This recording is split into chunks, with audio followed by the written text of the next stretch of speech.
오늘 하나님께서 우리에게 주신 말씀은 마태복음 11장 28절에서 30절의 말씀입니다. 마태복음 11장 28절에서 30절입니다.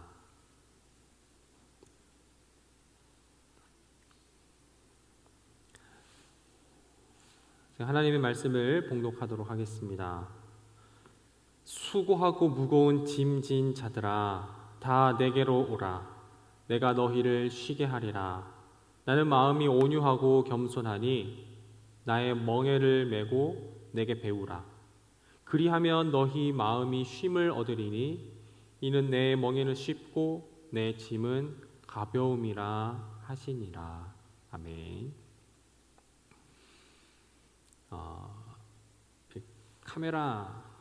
카메라에 이제 바디가 있고 렌즈가 있습니다. 이 렌즈에 중요한 게 있는데 여러 가지 기능들 중에 이제 AF라고 오토포커싱이 얼마나 잘 되느냐, 그리고 모터가 소리가 나냐 안 나느냐, 이 소리가 나냐 안 나느냐에 따라서 또 영상 찍을 때 그 소리가 렌즈 소리가 흡음이 되거든요. 이런 오토포커스랑 또 하나 중요한 게 뭐냐면 조리개입니다. 조리개가 뭐냐면 이 렌즈가 이렇게 보면은 이렇게 여러분들 휴대폰 카메라밖에 없지만 이렇게 큰 렌즈를 보면 이렇게 보면 이렇게 구멍이 있어요. 이 구멍이 이제 빛이 들어오는 구멍인데 이 빛이 들어오는 구멍을 조절하는 것, 빛의 양을 조절하는 것. 빛의 양을 조절하는 게 이제 조리개의 역할이에요. 그래서 조리개를 조인다고 하면은 이 구멍을 이렇게 닫는다라는 느낌이고, 조리개를 개방한다라고 하면은 이게 구멍을 좀 넓혀서 빛의 양을 조절하는 거죠. 그래서 밤 같은 경우에는 빛이 많이 부족하니까 조리개를 많이 개방하고, 그리고 막 쨍쨍한 야외 같은 경우에는 빛의 양이 너무 많으니까 조리개를 좀 더 조여주고, 그리고 이 조리개의 역할 중에 또 중요한 게 뭐냐면 조리개의 그 값이 낮으면 낮을수록 아웃포커싱이 정말 잘 돼요. 근데 조리개 값이 낮지 않고 높으면 아웃포커싱이 좀 덜 돼요. 그래서 여러분 요즘 이렇게 휴대폰 나오는 거 보면 광각 렌즈, 아이폰의 광각은 F 값이 2.2다. 이게 조리개 값이거든요. 이게 숫자가 낮으면 낮을수록 좋다는 건데, F 값이 1.8이다. 조리개 값이 1.8이다. 그런 거예요.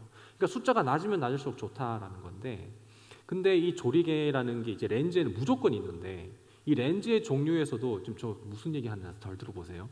렌즈의 종류에서도 이렇게 단렌즈가 있고 줌렌즈가 있어요. 단렌즈는 그 줌이 안 돼요. 그냥 조리개만 조절하는 거예요. 그런데 이제 줌렌즈는 화각을 조절할 수가 있어요. 광각, 표준, 망원. 아이폰 12, 13 프로 쓰시는 분들은 렌즈가 3개 있잖아요. 광각 렌즈, 표준 렌즈, 망원 렌즈 이렇게 있는데, 그 이제 광각 줌 렌즈, 표준 줌 렌즈, 망원 줌 렌즈 이렇게 나뉘거든요. 어쨌든 이렇게 하면은 이렇게 렌즈를 가지고서 이제 렌즈 줌 인, 줌 아웃 이렇게 하잖아요.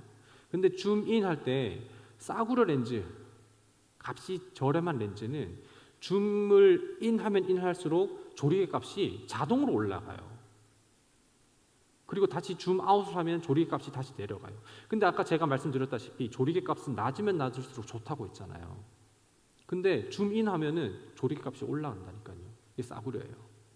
이걸 보고 우리는 가변 조리개라고 합니다. 그런데 그 대신 이 가변 조리개의 렌즈는 값이 싸고 가볍고 컴팩트 작아요. 근데 고정 조리개가 있어요.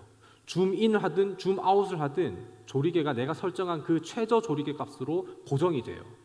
그것은 광학적인 문제라서 그만큼 비용도 비싸고 그 안에 렌즈가 구경이 더 커지고 그리고 렌즈가 더 무거워지고 비싸집니다. 어떠한 환경에서도 줌인을 하든 줌아웃을 하든 고정 조리개로 유지를 할 수가 있는 거예요. 우리 신앙생활이 이렇게 가변적이지 않고 늘 고정적이면 얼마나 좋을까요? 근데 우리의 신앙생활은 어떨 때는 좀 이렇게 굉장히 괜찮은 믿음을 가지고 있고, 또 어떨 때는 굉장히 좀 괜찮지 않은 흔들리는 믿음을 가지고 있는 게 우리의 모습입니다. 상황에 따라서, 형편에 따라서 우리 신앙의 모습, 신앙의 무게는 굉장히 가변적입니다. 제가 지난번에 한번 이렇게 소개했었던 이야기인데, 제가 전에 사역했었던 교회에서 중등부 사역을 할 때 그때 같이 있었던 교사가 있습니다. 그 교사가 한 2000년생인지 2001년생인지 기억이 안 나는데, 그 교사가 있어서 같이 이렇게 좀 이렇게 얘기를 하면서 밥을 먹게 됐는데, 그 친구의 고민은 이거예요. 전도사님, 그때 전도사였으니까 신앙생활 일찍 시작한 게 후회스러워요. 왜? 신앙생활 일찍 하니까 하지 못하는 것들이 너무 많아요. 양심의 가책을 느끼고 죄책감을 느끼고 그냥 하고 싶은데 하지 못하게 하는 그 틀이 너무나도 갑갑하게 느껴진다는 거예요. 뭔가 내가 하고 싶고 내가 나의 모습을 발현하고 싶은데 그것을 제한받는 것 같고 통제받는 것 같다라는 신앙생활. 그래서 차라리 그냥 지금은 젊었을 때 내가 하고 싶은 것, 내가 지금 펼칠 수 있는 거 젊었을 때 내가 다 하고 살다가, 그러다가 이제 인생에서 즐거움을 다 누리고 이제 더할 나위 없을 때, 그때 신앙을 가지고서 회개하고 구원받고 천국 가면 그러면 좋았을 텐데, 그런 얘기를 하는 거예요. 방금 제가 이런 얘기를 했는데, 이런 친구와는 반대로 지금 또 반대로는 신앙을 가지고서, 믿음을 가지고서 그렇게 열심히 신앙생활을 하는 친구들도 많죠. 우리 여러분들 가운데도 많아요. 아침에 일어나서 주중에 그렇게 열심히 살았는데도 불구하고 좀 하나님께서 우리에게 안식하라고 말씀하셨는데 그 안식일에 제대로 쉬지도 못하고 주일날 나와서 아침부터 저녁까지 수고하고 있는 여러분들 얼마나 많습니까? 근데 그것이 받은 은혜가 감사해서 그렇게 열심히 하긴 하는데, 그런데 내가 없으면 또 부서가 안 되니까, 그리고 내가 또 받은 은혜가 많으니까 하긴 하는데, 근데 때로는 힘들어요. 시험도 들고 지치기도 하고, 그리고 정말 밑 빠진 독에 물 붓는 것처럼 그냥 과연 이거 내가 하고 있는 게 좀 제대로 하고 있는 것이 맞는가? 그런 생각이 들 때가 우리 많잖아요. 차라리 지금 내가 이 시간에 학원을 갔으면, 독서실에 갔으면, 배민 한 건이라도 더 하면, 남들 그렇게 쉬고 있을 때에 나도 같이 쉬고, 남들 그렇게 돈 벌 때에 나도 같이 돈 벌고, 남들 그렇게 공부하고 있을 때 같이 돈 벌면, 그러면 걔네들 뒷공무니는 무슨, 걔네들보다 앞질러 살아갈 수 있을 것 같은데, 그런데 휴일 다 반납하고 이렇게 교회에 나와서 이렇게 하는 게 굉장히 좀 마음이 쉽지 않은 우리 모습이 때때로 있습니다. 우린 다 갖고 있어요. 다 갖고 있어요. 어쨌거나 저쨌거나 이렇게 우리가 어떤 신앙생활을 한다는 것, 신앙생활도 똑같고 종교생활을 한다는 것, 다 똑같은 얘기입니다. 이것들이 우리의 자유를 통제하고 억압하고 우리를 틀 안에 가두는 것 같아요. 자유를 잃어버린 것 같아요. 내가 발현되는 것을 잃어버린 것만 같아요. 신앙생활 한다는 것이. 그런 느낌 우리 종종 든단 말이죠.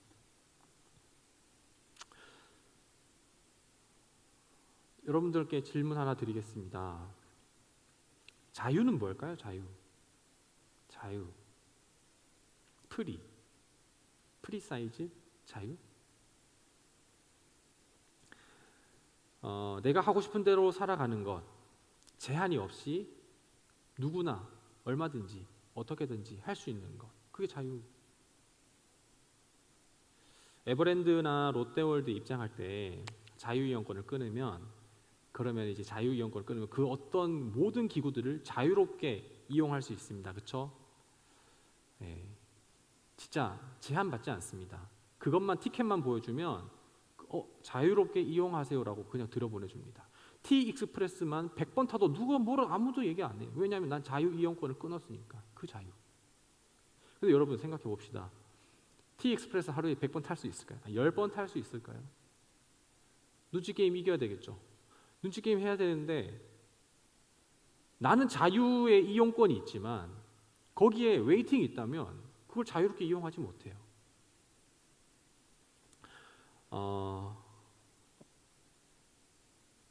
토다이, 애슐리, 쿠쿠, 거기 들어갈 때 선불 결제하죠. 1인분 결제만 하면 거기에 있는 모든 음식을 다 먹을 수 있고 아무도 뭐라 안 해요. 물론 뭐 누가 뭐라 할 정도로 많이 먹는 사람도 있긴 하겠지만 나는 이미 내가 값을 지불하고 모든 음식을 다 자유롭게 먹을 수 있는데 무제한이잖아요. 거기는 그렇게 자유롭게 먹을 수 있는데 근데 제가 얼마 전에 한 2주 동안 장염을 겪었습니다. 그래서 뭐 많이 못 먹었어요. 진짜 못 먹었어요. 그런데 그 2주 동안 그 동안에는 가지도 않았었던 토다이가 아니라 쿠우쿠우를 2번이나 갔습니다. 자의적인 계획으로가 아니라 타의로 나는 가기 싫은데 가야 해서 갔었던 쿠우쿠우가 2번이에요. 이 장염 기간 동안에. 자, 저는 거기서 무엇이든지 자유롭게 먹을 수 있는 자유가 있지만 그 무엇도 먹지 못하고 흰살 개죽밖에 못 먹었어요. 자유가 뭘까요? 다 그런 건 아니지만 일반적으로 여러분들 고등학생, 중학생, 고등학생 그리고 이제 대학생들 가운데 부모님으로부터 독립을 해서 집에서 따로 살고 싶어하는 그 마음이 일반적으로는 다 있어요. 그래서 그런 마음들이 이제 우리 가운데 있는데, 근데 왜냐하면 부모님과 함께 살면 때때로 간섭도 심하고 그리고 내가 하고 싶고 그런 게 자유가 굉장히 제한되잖아요. 왜냐하면 휴대폰 그만하고 빨리 자 뭐 이런 거 뭐 중학생들 고등학생들 같은 경우에 학교 갈 시간인데 왜 아직도 안 일어나 빨리 일어나 방학 때도 아침 먹고 다시 자 이렇게 저는 부모님이 아침 먹고 다시 자 이런 얘기 난 더 자고 싶은데 아침 필요 없는데 근데 부모님께서 시키는 대로 해야 된단 말이죠. 그렇게 부모님의 잔소리를 동반한 부모님께서 바라시는 그 모습을 가지고서 살아가야 되는 게 이제 부모님과 같이 살아가는 그건데 그러니까 빨리 독립하고 싶고 자유를 만끽하고 싶은 거죠. 그러면 부모님의 눈에 띄지 않고 하면 적어도 잔소리는 안 들을 수 있고 그리고 그 잔소리에 억지로 내 못을 맞출 필요도 없잖아요. 우리는 이것을 독립을 또 자유라고 생각할 수가 있습니다. 그런데 이것도 자유는 아닙니다. 부모님과 따로 살고 있는 사람들의 입장도 한번 들어봐야 될 겁니다. 왜냐하면 눈치 봐야 될 대상이 없어지고 신경 쓰지 않아도 될 대상도 없어지고 나를 통제할 사람이 없어진다고 해서 정말 자유로운 삶을 살아간다고 볼 수가 있나요? 남주 자유로운 생활 살아가고 있습니까? 저는 19살 때까지 2007년 때까지 부모님과 함께 살다가 2008년부터 지금 2023년 22년 된 지금까지 혼자 혹은 이제 기숙사 생활을 하고 있죠. 근데 제가 20살 된 이후부터 그때 이후부터 저는 독립을 한 이후부터 부모님께 그 학기별로 있는 기숙사비 그러니까 그때는 2008년, 2009년, 10년 때는 기숙사비가 60만 원에서 80만 원 정도 됐었거든요. 기숙사비가 그것 빼고는 뭐 통신비 그리고 버스비, 교통비 그리고 머리 깎는 비 그리고 뭐 짜잘한 것들 있잖아요. 그러니까 의식주 같은 것들 그리고 뭐 등록금까지도 다 그냥 제가 다 해결했어요. 기숙사비 빼고는 다 제가 해결했어요. 20살 때부터. 근데 그때 제가 20살 빼고 그 전역하고 나서부터는 교육전도사로 사역을 했었는데 한 달에 60만 원 받았습니다. 한 달에 60만 원 받으면서 제가 그때 뭐 했었냐면 등록금 다 해결하고 등록금 어떻게 했을까요? 어떻게든 학자금 대출 그리고 지금도 받고 있어요. 학자금 대출 그리고 또 국가장학금 그리고 교내 공로장학금 저는 이제 총학생 회장도 했었으니까 그렇게 성적 장학금 못 받았어요. 성적 장학금 아닌 장학금들을 많이 받았는데 어쨌든 제가 다 해결했습니다. 식대, 간식, 옷, 문화생활, 미용실 그리고 그 와중에 또 적금까지도 60만 원 안에서 다 했습니다. 진짜 자유로운 생활 했을까요? 부모님 밑에서 누렸었던 그 자유를 60만 원으로는 자유롭게 살아가지 못했습니다. 부모님 눈치는 안 봐도 됐지만 여전히 법적으로 부모님 아래 있지만 독립하면서 살아갈 때 물론 제가 부모님이 돈 없어서 저한테 안 준 거 아니에요. 그리고 전 부모님께 돈 달라는 얘기를 잘 안 해요. 그렇지만 60만 원으로 의식주를 해결하고 문화생활 못했죠. 웬만하면 버스보다는 택시는 전혀 안 탔고 그냥 걸어 다니거나 뭐 그렇게 했어요. 아니면은 뭐 라면 먹거나 햇밥 먹거나 6천 원 이상의 밥을 먹지 않았습니다. 그냥 6천 원, 60만 원 그렇게 살아가야죠. 부모님으로부터 제가 함께 살 때보다 부모님으로부터 떨어져 나왔을 때 제 삶의 영역들은 점점 더 좁아지기 시작했습니다. 그리고 불편해졌습니다. 부모님으로부터 독립은 했고 저한테 일찍 일어나라, 늦게 자라, 일찍 일어나라, 빨리 자라 이런 얘기 하는 사람 아무도 없었지만, 공부해라 그런 얘기 하는 사람 없었지만, 그렇지만 제 삶은 굉장히 자유롭지 못했습니다.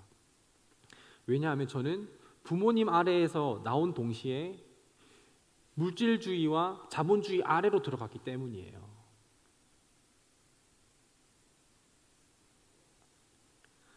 이 땅을 딛고 살아가면서 우리는 과연 그 어느 누가 물질주의와 자본주의의 자유로운 삶을 살아갈 수가 있을까요? 단편적인 예로 제가 이제 여러분들에게 재정적인 문제, 돈 문제, 물질의 문제를 얘기했지만, 궁극적으로 우리 삶의 전체를 따져보게 된다면 우리는 늘 누구 아래에 있는 인생입니다. 무엇 아래에 있는 인생이 우리는. 그래서 누군가의 지배 아래에 살아가고 있습니다. CEO라고 하더라도 CEO도 누군가의 어떤 그 무엇의 아래에 놓여 있는 삶을 살아가게 되는 거예요. 뭐겠습니까? 우리는 태어날 때부터 이제 부모님과의 문제, 부모님 아래 있고, 부모님만 나왔을 땐 돈 문제 아래 있고, 그 다음엔 또 관계의 문제 아래 있고, 학업의 문제 아래 있고, 그리고 직장의 문제 아래, 결혼의 문제 아래, 그리고 미래 문제 아래, 또 자녀가 나오면 자녀 문제 아래, 노후의 문제 아래, 그리고 주거의 문제 아래에 있습니다. 늘 우리는 그 언더에 있는 거예요. 우리는 정말 언제쯤 그 위로 올라가서 자유를 누릴 수가 있을까요? 언제쯤 상황에 따라서 그 신앙의 무게를 가볍게 생각하지 않고 무겁게 생각하지 않고 가볍게 살아갈 수가 있을까요? 오늘 우리 본문은 우리에게 익숙한 본문입니다. 수고하고 무거운 짐진 자들아. 참 유명한 구절 아니겠습니까? 다 들어본 구절일 겁니다. 오늘 본문에서 수고하고 무거운 짐진 자들아라는 이 말씀이 현대 독일어 성경, 현대 독일어 성경. 그러니까 우리나라로 같으면 이제 뭐 현대인의 성경이나 뭐 세번역 성경이 되겠죠. 현대 독일어 성경에서 이렇게 번역되어 있습니다. 율법학자들이 부과한 계명을 지키느라고 힘들어하는 사람들아. 이게 상반절이에요. 율법학자들이 부과한 계명을 지키느라고, 그러니까 수고하고 무거운 짐진 자들아를 그 숨겨진 의미를 드러내서 이렇게 번역한 거예요. 율법학자들이 부과한 계명을 지키느라고 힘들어하는 사람들아. 또한 우리들에게 얘기하고 있는 것입니다. 당시 유대 상황에서 그 율법을 지키는 것은 상당히 중요한 것이었습니다. 율법을 지키는 것, 그건 정말 중요한 일이었어요. 그래서 그것을 위해서 스스로 애쓰고 수고하는 것, 그거 수고하고 애쓰는 그 과정도 부담인데 그 율법을 지키지 못하는 것도 부담이에요. 그 율법 아래 앞에 놓여 있는 것도 부담인데 그 지켜내지 못하는 것도 다 부담이란 얘기예요. 방금 읽었었던 이 본문을 메시지 성경으로 한번 보겠습니다. 메시지 성경. 너희는 피곤하고 지쳤느냐? 종교 생활에 탈진했느냐? 나에게 오너라. 나에게 오너라. 나와 함께 길을 나서면 너희의 삶은 회복될 것이다. 예수님 부르십니다. 율법 아래 있느냐? 종교 생활 아래에 있느냐? 내 아래로 와라. 내 아래로 와라. 우리 모두 신앙생활을 하고 있습니다. 똑같이 예수님을 믿는 믿음으로 살아간다고 하지만 그 상황에 따라서 이러한 상황과 저러한 상황들, 그 상황에 따라서 우리는 그 삶의 무게가 너무나도 가변적이에요. 이러한 상황 때 예를 들면 내가 돈이 많이 있으면 삶의 무게가 가벼워져요. 근데 뭔가 고갈되면 삶의 무게가 무거워져요. 가변적인 거. 하지만 예수님께서 이렇게 말씀하십니다. 종교 생활하지 마라. 종교 생활하지 마라. 신앙생활 힘들게 하지 마라. 거기에 너희들의 무게중심과 마음을 빼앗기지 마라. 라고 하면서 이어서 제가 세번역 성경, 메시지 성경 29절. 내가 너희에게 제대로 쉬는 법을 가르쳐주겠다. 나와 함께 걷고 나와 함께 일하여라. 내가 어떻게 하는지 잘 보아라. 자연스러운 은혜의 리듬을 배워라. 나는 너희에게 무겁거나 맞지 않는 짐을 지우지 않는다. 나와 함께 있으면 자유롭고 가볍게 사는 법을 배울 것이다. 우리는 언제 자유로울까요? 신앙생활 한다는 것, 그 전부 다 무게가 다 다릅니다. 무게가 다 달라요. 누구는 정말 기쁨으로 하는 신앙생활일 수도 있지만 누구는 정말 무겁게 하는 신앙생활일 수도 있어요. 그 신앙생활의 무게가 왜 다를까요? 그것은 왜냐하면 그 신앙의 문제는 사실은 환경과 상황에 있는 것이 아닙니다. 그 신앙의 무게는 믿음의 문제입니다. 믿음의 문제. 상황과 환경에 따라서 믿음의 신앙의 무게가 달라진다면 사실은 그게 신앙생활이 아니었어요.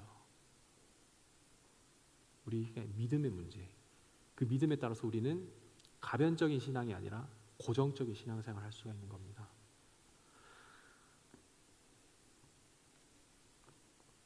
지난주에 제가 이전 교회에서 사역했었던 교회에서 집사님이 갑자기 카톡으로 목사님직 축하드려요. 너무 늦게 인사드렸죠 하면서 카카오페이로 60만 원을 보내주셨어요. 거기에 이제 정장해 입으세요. 늘 마음에 있었습니다. 사실 이분이랑은 제가 거기 이전 교회에서 4년 사역할 때 동안 사실은 2018년 1년만 같이 있었거든요. 그리고 제가 사임할 때도 카톡 메시지로 저 이제 목사님직 받고 떠나게 됐습니다. 그동안 같이 공동체를 이루어서 정말 감사했습니다. 그렇게 얘기를 했어요. 답장이 없었어요. 10월 달부터 지금 이제 7월 될 때까지, 작년 10월부터. 근데 갑자기 지난주에 60만 원을 보내신 거예요. 그때 제 기분이 어땠을까요? 60만 원이 제 카카오페이 통장으로 들어왔습니다. 기분이 어땠을까요? 좋았습니다. 근데 이 60만 원 들어와서 좋은 게 아니었어요. 상상을 해봤어요. 100만 원이 들어오고 500만 원이 들어와도 저는 그 돈 들어온 거에 별로 기쁨이 있지 않겠더라고요. 제가 정말 기분이 좋았고 기뻤던 건 뭐냐면 하나님 나 공급하시는구나. 하나님 이 집사님 손길을 통해서 나에게 공급하시는구나. 저는 그 공급하심이 느껴져서 너무 좋았어요. 액수에 기분이 달려있지 않았었습니다. 설령 그 60만 원이 나한테 없다 하더라도 그냥 갑자기 전화가 그 카톡이 와서 기도할게요라는 그 문자만 받아도 저는 똑같은 감격이 있었을 거예요. 거짓말 아닙니다.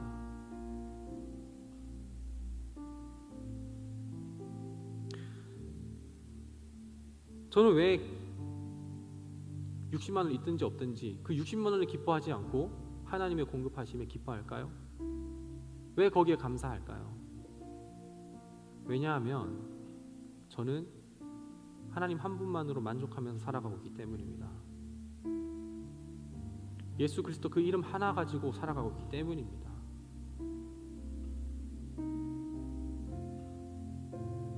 저는 돈 아래 있지 않고 예수님 아래 있기 때문에 돈에 자유한 거예요. 저는 없어도 상관없어요. 그러나 저는 그 하나님의 공급하심을 잃어버리고 싶지 않아요.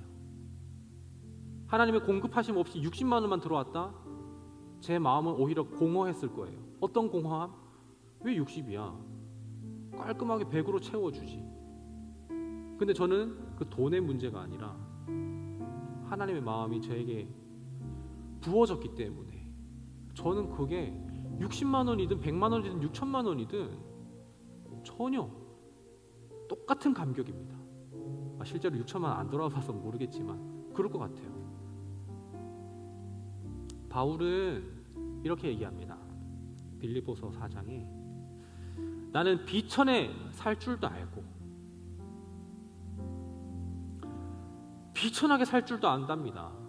그리고 나서 동시에 풍족하게 살 줄도 안돼요. 바울은 배부르게 살 줄도 알고 굶주림으로써 살 줄도 안 돼요.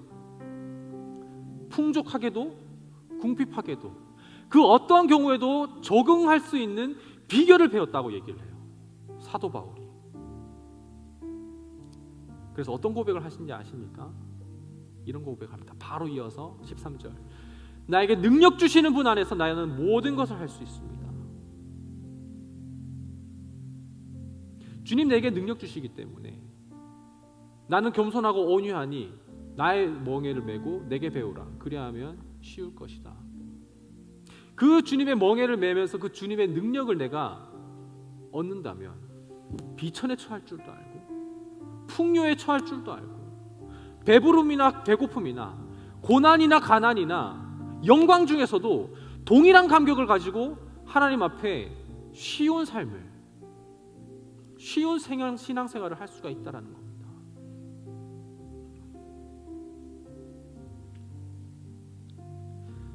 저는 여기 앉아있는 여러분들보다 학벌이 좋지 않습니다. 그리고 아직 대학교 다니는 분들, 여러분들보다 학벌이 좋지 않을 예정입니다. 왜냐하면 여러분들 저보다 훨씬 똑똑하기 때문이에요. 저는 여기 앞에 있는 여러분들보다 벌이도 좋지 않습니다. 저는 풀타임 사역하고 있는데 월 이렇게 얼마 안 돼요. 저는 여러분들 비해서 피지컬도 그렇게 좋은 편은 아닙니다. 지혜롭지도 않고요, 똑똑하지도 않습니다. 집중력도 좋지도 않습니다.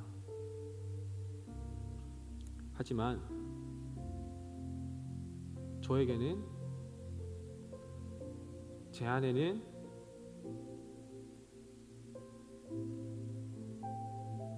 뜨거운 예수님이 계십니다.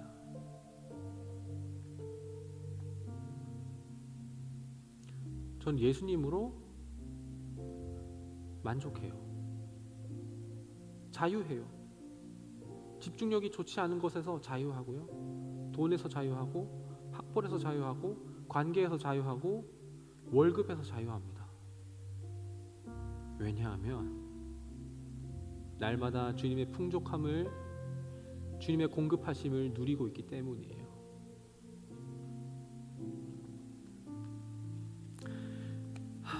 우리의 신앙은 참 가변적입니다. 어떨 땐 무겁고 어떨 땐 가볍습니다. 그 무게가 가변적인 이유는 나의 환경 탓이 아닌 내가 어디 아래 있느냐의 문제입니다. 돈 아래 있다면 돈 때문에 자유롭지 못할 것이고, 학업의 스트레스 아래 있다면 학업 때문에 자유롭지 못할 것입니다. 신앙생활 때문에 통제받는다고 생각하십니까? 자유를 잃어버렸다고 생각하십니까? 종교생활 하느라 수고하고 무거운 짐을 지고 계십니까?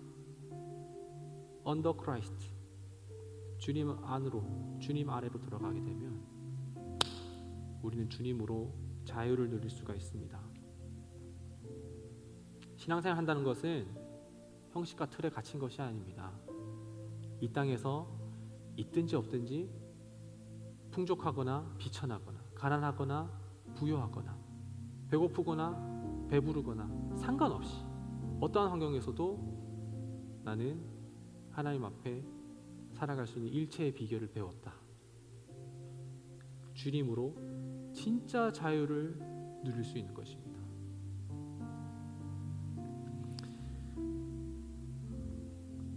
신앙생활에 통제받는다고 생각하지 마시고요, 억압받는다고 느끼지 마시고, 무겁다고 느끼지도 마시기 바랍니다. 정말로 예수님으로 자유를 누리시기 바랍니다. 요한복음 8장 32절에 진리, 이 진리는 누구를 얘기하느냐? 예수 그리스도입니다. 진리를 알지니 그 예수 그리스도가 너희를 자유롭게 할 것이다.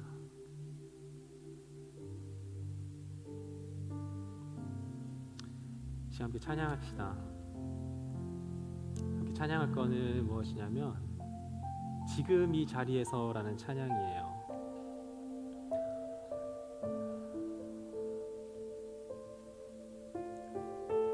우리 삶의 앞에는 여러 가지 문제들이, 삶의 환경들이 있습니다. 그것이 우리를 때로는 신앙생활을, 우리의 모습을 짓누르고 통제하고 억압하고 신앙생활하는 것이 부담이 되고 어려워서 그냥 그만하고 싶을 때가 많은데, 하지만 우리는 예수님의 멍에를 칠 때 우리는 다시 한번 자유를 얻게 된다. 그런 믿음의 고백을 가지고서 우리 함께 찬양하며 나아가십시다.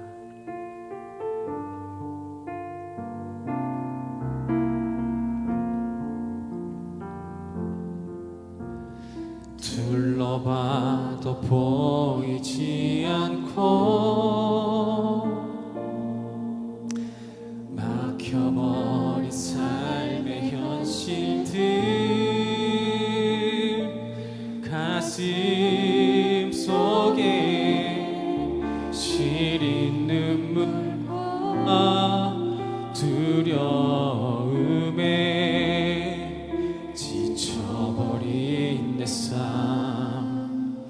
아픔 속에 서 있는 내게 안타까운 손 내미시네. 눈을 뜨니 주님 계시고 나의 멍에를 지라 말씀하십니다. 나를 안고 그의 길로 날 인도하시네. 지금 이 자리에서 주를 바라보며, 지금 이 자리에서 주가 영광 받으시도록 주께 순복하리라, 주께 나아가리라. 지금 이 자리에서 사랑 내리라.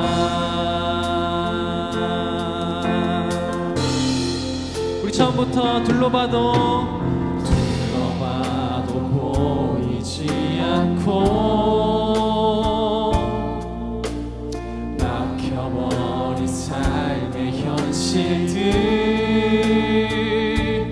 가슴 속에 시린 눈물과 두려움에, 우리 함께 찬양할 때 일어나서 우리 마음을 고백하며 찬양하십시다. 아픔 속에 서 있는 내게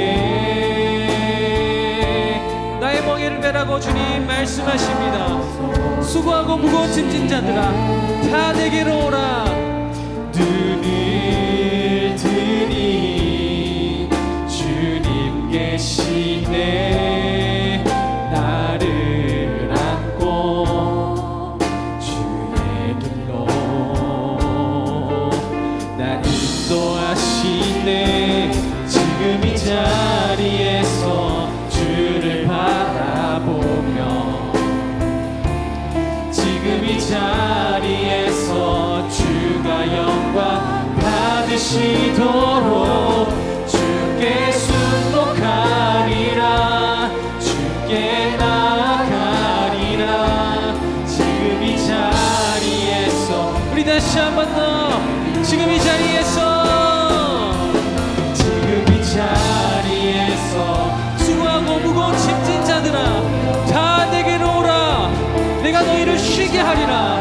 나는 마음이 온유하고 나는 겸손하니 나의 멍에를 메고 내게 배우라. 그리하면 너희들의 삶이 쉽게 될 것이다. 우리 이제 언더 크라이스트 주님 밑으로 들어가기 원합니다. 지금 이 자리에서 다시 한 번 더 그 고백을 하며 나아가기 원합니다. 지금 이 자리에서,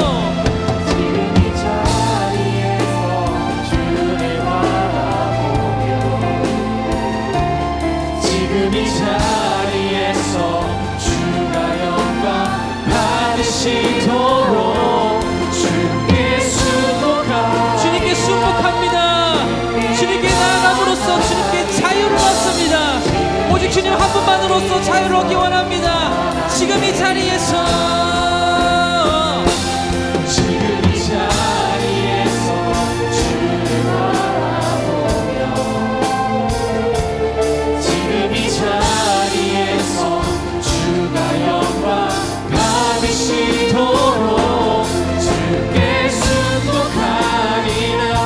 시간 다 같이 기도하실 때 우리 눈을 감고 내가 주님 한 분만으로 만족하면서 지금 이 자리에서 주님께 축복하는 삶을 살아내기 원합니다. 함께 기도하십시다.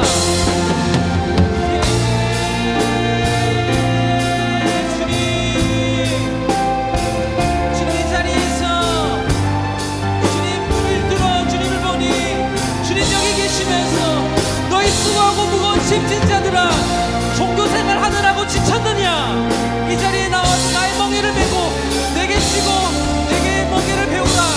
주님 말씀하십니다. 나는 온유하고 나는 겸손하니 우리 이 시간 주님을 배우기 원합니다. 주님의 공급하심 우리가 누리기 원합니다.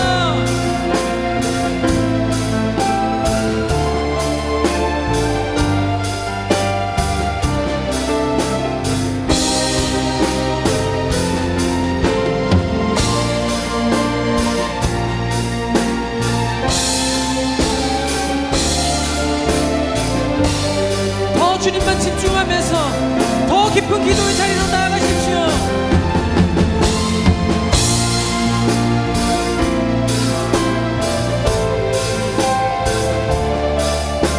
주님 그 은혜가, 그 기쁨이, 그 자유가 주님 내 삶 속에 가득히 부어주시옵소서.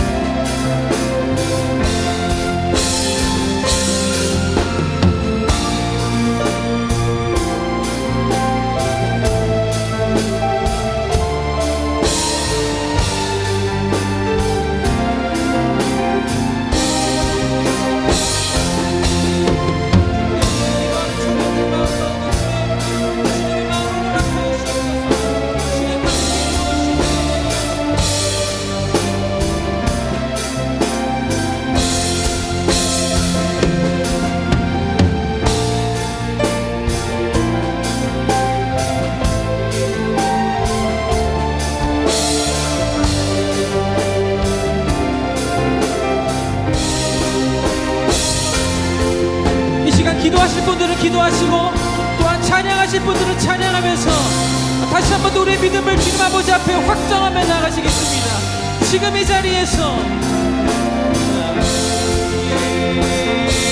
지금 이 자리에서 주를 바라보며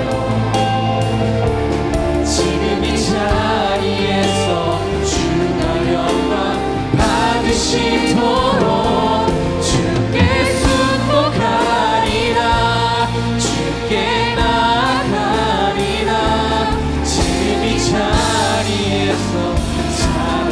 다시 한 번 더 지금 이 자리에서 주를 바라보며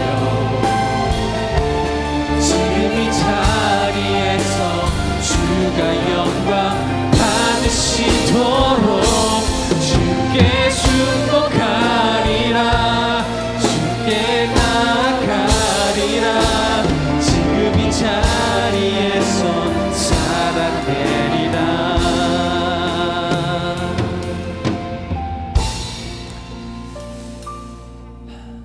율법 학자들이 부과한 계명을 지키느라고 힘들어하는 유대인들아, 너희는 피곤하고 지쳤느냐? 종교생활에 탈진했느냐? 수고하고 무거운 짐진 자들아 다 내게로 오라.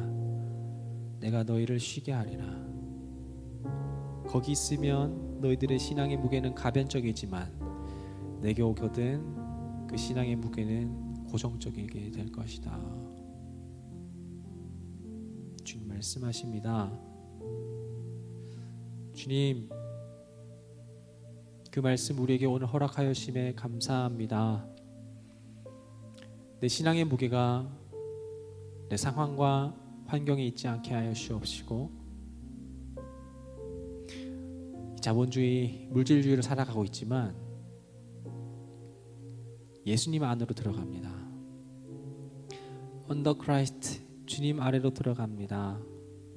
그래서 주님으로부터 통제받고 억압받고 구속받는 것이 아니라 주님만으로 자유함을 얻기 원합니다. 그 자유 오늘 이 시간부터 이 자리를 딛고 나가는 그 삶의 현장에서 진정한 자유를 누리게 하여 주옵소서. 오늘 빌립보서 4장의 바울의 고백처럼 그 일체의 비결을 저도 배우고 싶습니다. 주님의 멍에를 매겠습니다. 주님, 성령님께서 인도하여 주옵소서.